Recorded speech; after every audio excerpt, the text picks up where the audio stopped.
Salut, c'est Vince, j'espère que tu vas bien. Un petit mot rapide pour te dire que cette vidéo est en fait extraite de la formation Comprendre le delay.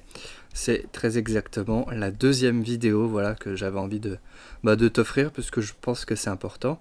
Donc si jamais la formation t'intéresse pour apprendre vraiment à dominer les delays, à comprendre et puis à les intégrer, que ce soit en termes de mixage ou en termes de sound design, je t'invite à cliquer sur le lien dans la description. Voilà, tu vas apprendre plein de choses, j'en suis certain. Et puis sinon, rendez-vous dans une prochaine vidéo. Lamusicien.fr, oulala, c'est sexy. Dans cette vidéo, on va parler des paramètres des delays. Hop, là, des paramètres, j'écris toujours aussi bien avec mon truc tactile. Alors, les paramètres, on va dire qu'il y en a plusieurs.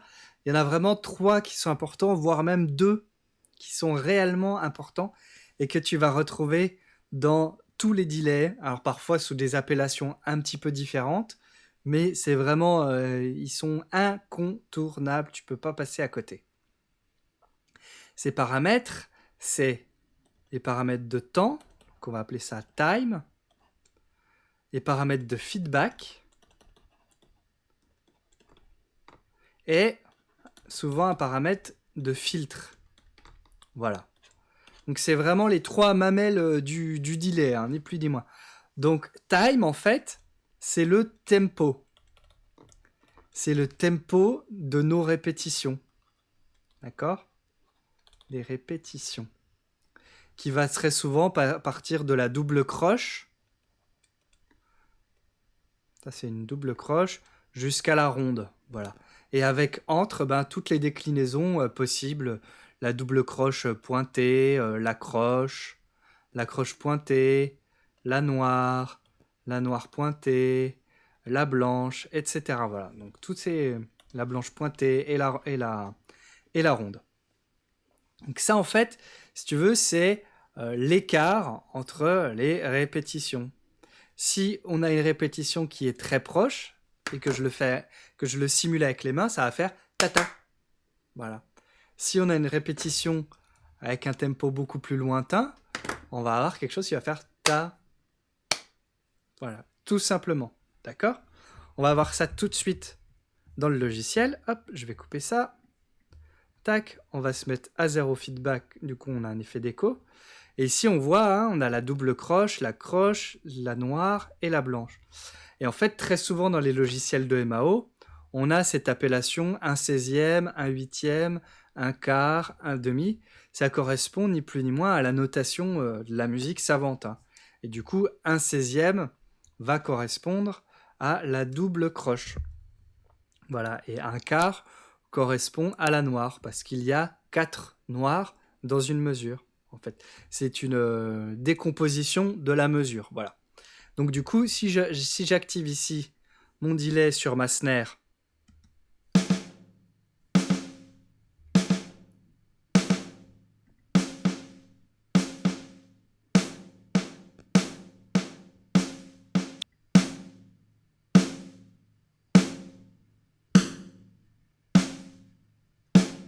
on voit que à la blanche, en fait, du coup, la snare retombe, l'écho retombe sur le cou de la snare, et donc ça a tendance à distordre un petit peu un petit peu le son. Mais là, c'est assez caractéristique, hein, sur la croche, la double croche, on l'entend bien.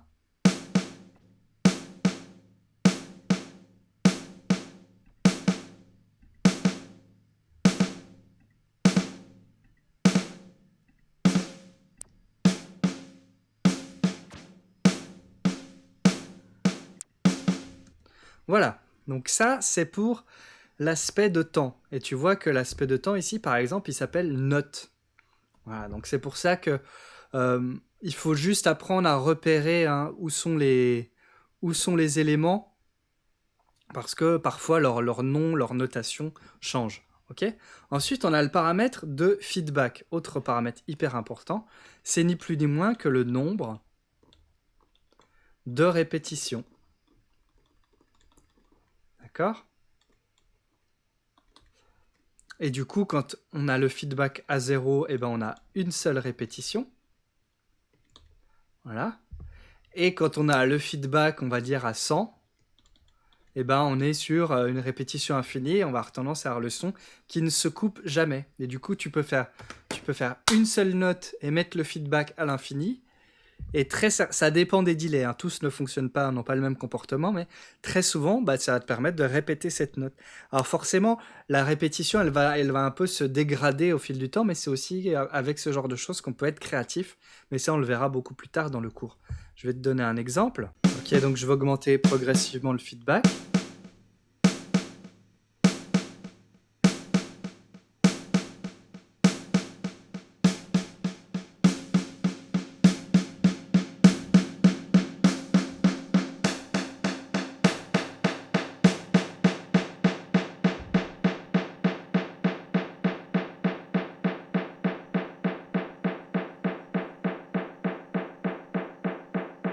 Voilà, et là, on peut rester un bon moment. En fait, le son devient autosuffisant, il se nourrit lui-même. Et si je le baisse, par contre, il faut le baisser un peu plus vite. Voilà. Là, ça va vraiment disparaître. Mais ça va mettre du temps avant de disparaître. Voilà. Et donc, le feedback, c'est vraiment ça, ce nombre de répétitions. Parfois, ça peut s'appeler repeat, par exemple, qui est juste très, très, très typique. Et enfin, le dernier paramètre très important, c'est le paramètre de filtre. C'est vraiment ça qui va donner la couleur des répétitions. Un filtre, hein, tu l'as sans doute déjà vu dans le cours sur les equalizers. C'est vraiment ce qui va donner tout le timbre du son, vraiment le grain du son. Et donc, on va décider de filtrer certaines fréquences. Pourquoi on décide ça ? Pour éviter, si tu veux, d'avoir ces fréquences-là dans les répétitions qui peuvent venir parasiter le signal. Là, on est sur un exemple où il ne se passe rien en termes de mixage, vu qu'on est sur une caisse claire seule.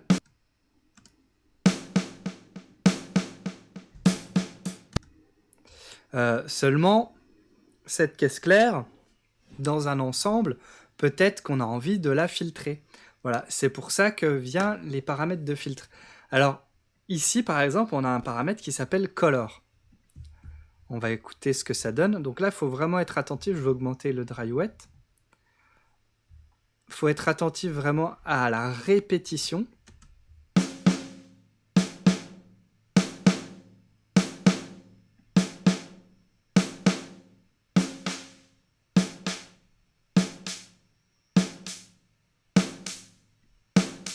Voilà, là, quand on monte la couleur, on entend que la répétition ne contient plus que des fréquences aiguës.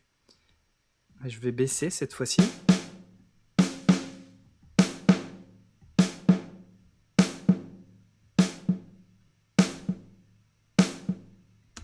Voilà, et de la même manière, quand on va tout à gauche, ça fait office en fait de coupe haut, ni plus ni moins. Et quand on va tout à droite, ça fait office de coupe bas. C'est comme si, hop, je venais ici, j'ajoutais un EQ.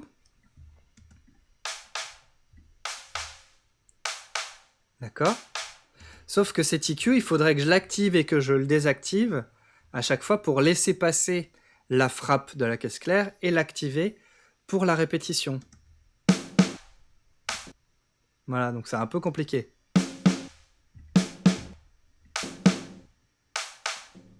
Voilà, c'est pour ça que les delays ont un paramètre de filtre. Alors c'est beaucoup plus facile quand on fait des envois sur les pistes auxiliaires. On verra ça dans une prochaine vidéo. Mais c'est à ça que ça sert et on peut très bien le retrouver dans d'autres delays. Par exemple, tac tac, dans le stéréo delay par exemple, on voit ici qu'on a un low cut et un high cut qui nous permettent finalement de faire la même chose, hein. C'est juste qu'il y a un petit peu plus de précision, voilà. Et du coup, on sait que les répétitions, elles vont se contenir dans la bande de fréquence entre 700 et 7000 ou 3000 Hz, voilà. Ce qui permet de vraiment avoir un contrôle maximum sur le son et sur la couleur, sur le timbre des répétitions. C'est vraiment essentiel. C'est un paramètre vraiment qui est essentiel, qui est autant essentiel que les répétitions et le feedback, surtout en termes de sound design pour donner de la couleur, parce que ça peut vraiment Ça peut vraiment faire une énorme différence. Voilà pour les 3 paramètres. Je voulais juste faire un petit point quand même sur le dry wet, parce que c'est important en fait. Le dry wet qu'on retrouve sur énormément d'effets, de plugins, c'est ni plus ni moins que le signal sec, d'accord, ou le signal mouillé. C'est-à-dire que le signal sec, c'est le signal d'origine, c'est le signal, si tu veux, avant l'effet, et le signal mouillé, c'est le signal après l'effet. C'est le signal une fois qu'il est passé dans l'effet. Et du coup, on va pouvoir doser, avec un potard, le pourcentage de signal avant et après. Ce qui permet vraiment d'avoir un contrôle important, notamment en termes du volume de l'effet. Si je reviens sur mon ICO ici j'ai le dry qui est à 100%, donc le signal sec. Si je mets un énorme feedback par exemple, hop, voilà, bien bourrin, voilà, mais que j'ai 0 wet, et ben voilà ce qu'on entend.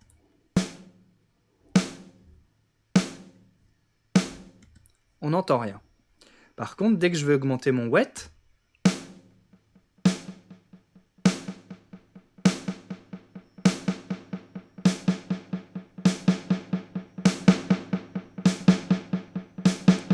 et je peux très bien, dans un accès de folie, baisser complètement le dry.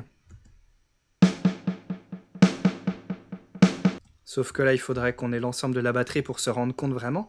Puisqu'au final, on va plus avoir la première frappe, on va avoir que les répétitions. Je vais baisser un peu le volume quand même.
Donc voilà, tu vois que juste en modifiant ces quelques contrôles, donc je le répète, le temps, ou ici la note, hein, donc le tempo, l'écart entre la frappe de base et les répétitions, le feedback, le nombre de répétitions, la couleur ou le filtre qui permet de donner un timbre à ces répétitions, et ensuite jouer avec le wet pour avoir la quantité d'effets désirés, on peut vraiment changer, passer de tout à tout. Et tu vois qu'ici on est sur un delay qui est vraiment très très simple, il n'y a aucun autre contrôle.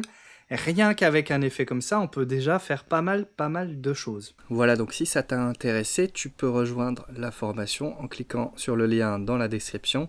Brièvement, on va voir un peu comment utiliser le delay dans pas mal de situations, ce que tu peux faire pour être plus créatif, ce que tu peux faire aussi en termes de mixage, la différence d'utilisation entre les send et les inserts, la puissance aussi des automations pour vraiment voilà, passer un cap, des exemples aussi hein, évidemment pour être plus créatif. Je pense que ça va te donner pas mal d'idées et surtout ça va te donner une compréhension en fait de l'outil et voilà, et du coup je pense que ensuite tu pourras agir en fait en conscience. Moi c'est ce que j'essaie de faire au maximum dans les formations, c'est essayer de te donner voilà, des billes pour être autonome ensuite dans ta pratique et puis toi-même t'approprier l'outil et en faire vraiment ce que tu veux, parce que moi ce que je te montre là c'est un usage, c'est les fondamentaux, mais ensuite libre à toi de l'utiliser dans plein de contextes différents.